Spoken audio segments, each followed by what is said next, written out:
What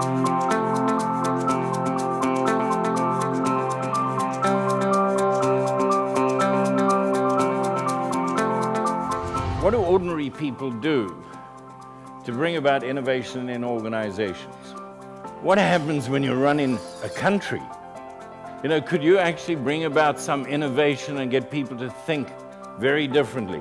And to give us the context, I've invited a guest this morning and friend John Carlin.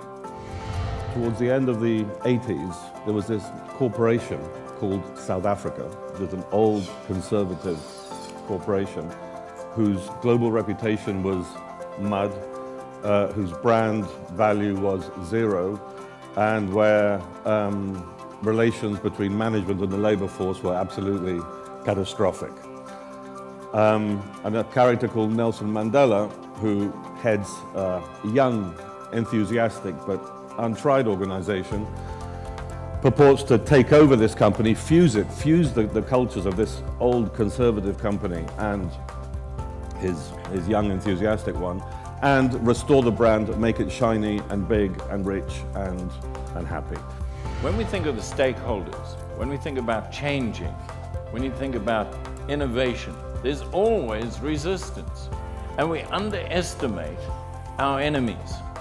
You have to think about, in the organization or in your competitive enemies, you need to take into account, how am I going to deal with them?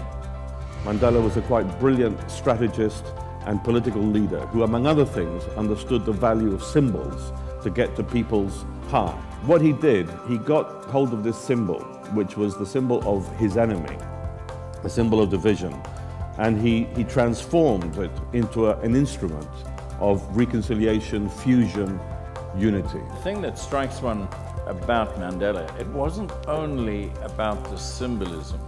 You'll often see CEOs, they verbalize, they got the right message, they talk about it, but you don't see the action. They don't go down to the lowest level and say, this is what I want to have happen. Mandela's huge achievement in political leadership is, and what will just stand as a historical example forever, is that he changed people's minds.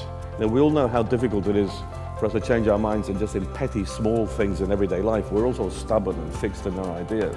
And Mandela managed to get the entire white population of South Africa, who were full of fear and full of prejudice and very conservative people, to change their minds.